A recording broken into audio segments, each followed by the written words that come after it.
Бойта минем берсендә үпкәнем юк ди. Берсендә үпкәнем юк ди. Шуннан соң Пәйгамбәр саллаллаһу алейһи ва сәллям нәрсә ди? Рәхимле булмаган кешегә дә Аллаһның рәхмәте төшмәс ди.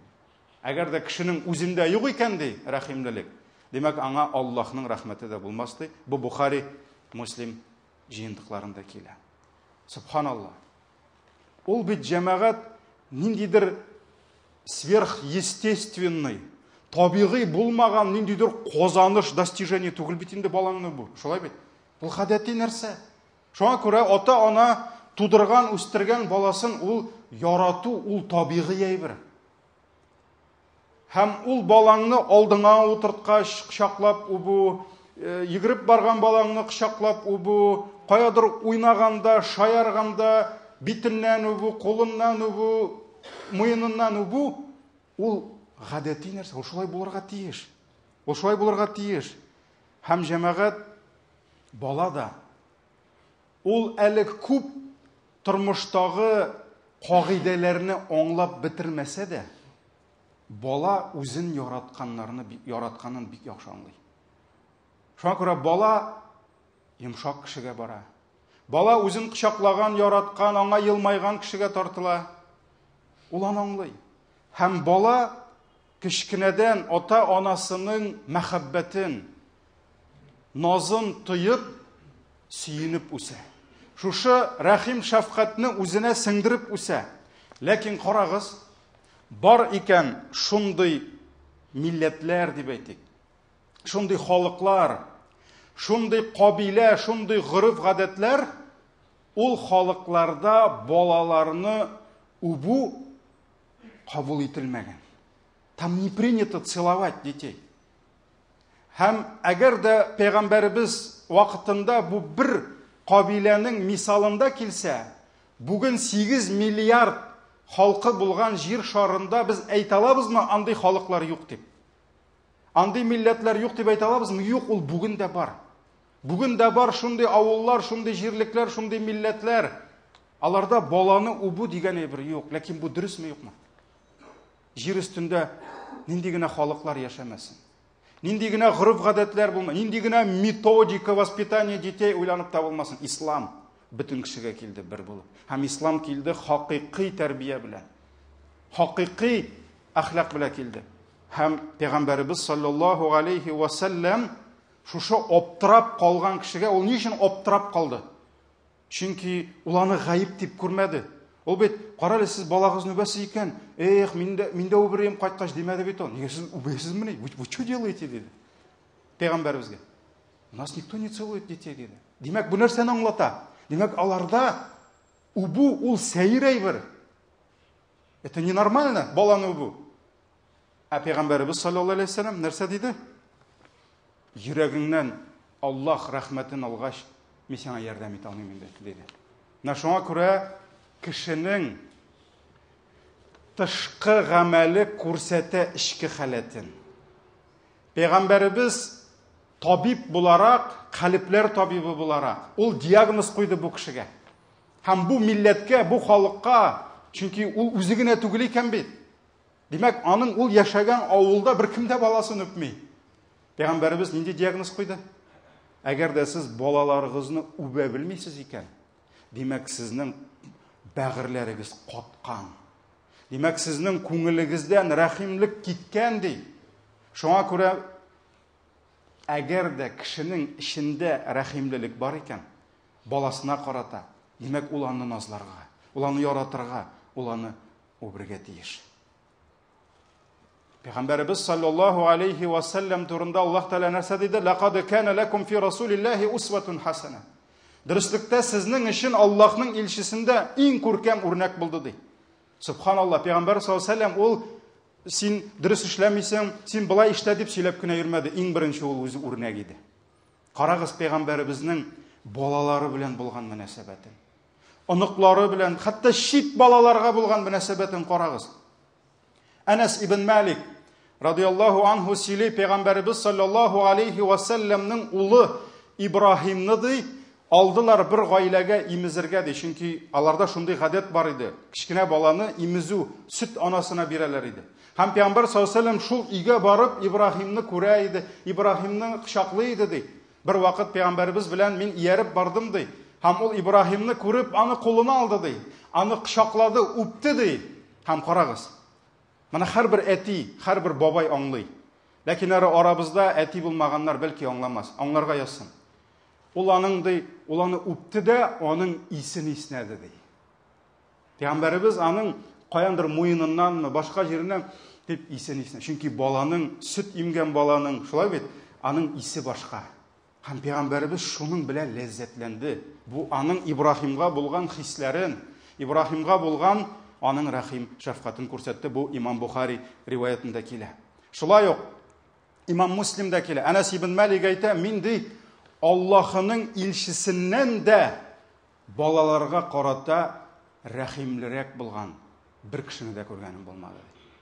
Бүтән мин аннан да рәхимле булган балаларга карата бүтән бер кешене дә күргәнем булмады. Һәм Амр радиллаһу анһу сөйли, Ибраһим үлгәч ди, беләбез Пәйгамбәребезнең уллары яшьләй үлделәр. Аллаһның тәкъдире, Аллаһның сынавы шул иде.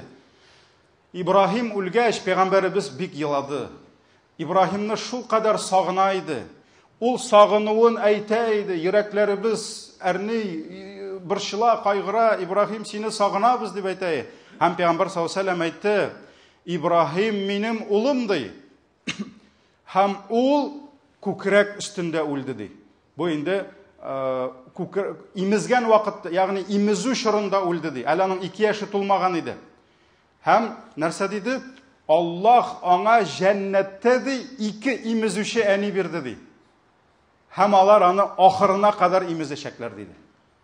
Ягъни аның әле күпмедер вакыт калган иде үзенең хакын алырга. Ул ала алмады. Шуңа күрә Аллаһ ди мондагы бер әнигә карый, әни алдына 2-не бирде ди җәннәттә ди. Һәм аны ди хәзер ди алар имезеп бетерәчәкләр ди. Шулай итеп Пәйгамбәрбез Ибраһимга булган мәхәббәтен күрсәтте. Хасан белән Хусейн турында бик күп хадисләр бар. Шуларның бер икесен генә китерәм, чөнки вакытыбыз бетте. Пәйгамбәрбез саллаллаһу алейһи ва саллям бер вакыт Бухари Муслимда килә. Хасанны күрә. Һәм аны күтәреп җилкәсенә утырта. Җилкәсенә утырта. Һәм дуа кыла. Я Аллаһ ди, мин бу баланы шул кадәр яратам ди. Син дә аны ярат. Я так люблю его, и ты полюби его. Пәйгамбәр саллаллаһу алейһи ва саллям Хасан белән Хусейнгә бик күп дуа кыла иде. Бик күп дуа кыла. Шуңа күрә исламда балаларга дуа кылу ул үзе бер тема, үзе бер әллә ничә хутбәгә җитә. Шулай ук Абу Хурайра радиллаһу анһу сөйли, минем күзләрем ди шушы әйберне күрде ди. Минем колакларым шушы әйберне ишетте ди. Аллаһның илчесе шулай утырганда аның янына Хасанмы, Хусейнмы килде ди. Алар игезәкләр иде, хәтерләми кайсы икәнен. Һәм Аллаһның илчесе ди аны шулай кулларыннан алды ди. Ул үзенең кичкенә тәпиләре белән бабасының аякларына басты ди. Һәм әйдә мин дип әйтте ди. Мин дип. Һәм шулай ул үрмәләп ди, Пәйгамбәрбез инде тарта аныгын үзенең күкрәгенә хәтлек мендерде ди. Ягъни күкрәгенә менеп яттымы, утырдымы? Аларның йөзләре шулай очрашты ди. Менә аныгы, менә Пәйгамбәрбез. Шуннан соң Пәйгамбәрбез ач авызыңны дип әйтте ди. Ач авызыңны. Теге ди авызын ачуы булды, Пәйгамбәрбез аны үбә башлады ди. Һәм дуа кылды ди. Дуа кылды ди. Я Аллаһ, ярат шушы затыңны, шушы бәндәңне. Мин дә аны яратам дип әйтте ди. Менә бу нәрсәләр күрсәтә нәрсәне? Баланы тәрбияләүнең нигезендә дә нәрсә ята? Рәхим шәфкать ята. Беренче чиратта. Хәтта җәмәгать шит балага карата да Пәйгамбәр шундый булды. Үз аныкларына түгел. Ничә хадис бар фикхта килә. Кичкенә баланың сидеге нәҗисме юкмы дигән темада килә. Ничә әни баласын күтәреп барганда Пәйгамбәрбез сорап алды. Һәм алдына утыртты да сиеп куйдылар тегеләре. Бөтен алдына. Пәйгамбәр саллаллаһу алейһи ва саллям китерегез су дип су чәчте. Карагыз, Пәйгамбәрнең алдына йомышын үтәп куйды. Уйлап карагыз, берәр патша, шулай берәр җитәкче, министр берәр баланы кулын алгач, анда инде 3 кат памперс кидертәләрдер. Берәр фотога төшер алдыннан. Пәйгамбәребезнең өстенә пешитеп куйды. Һәм бу берничә тапкыр булды. Бер генә түгел, бер генә бала белән түгел. Чөнки Пәйгамбәребез рәхимле иде. Һәм бу балага нәрсә бирә? Бу баланың күңелен сөендерә. Бу баланың күңелендә мине яраталар, мине якын итәләр дигән әти-әнигә карата мәхәббәт булдыра. Әгәр дә баланың күңелендә әтисен, әнисенә карата мәхәббәт артса, аның каршында әтинең сүзенең кыйммәте арта. Әнинең сүзенең кыйммәте арта. Менә шунда балага тәрбия керә.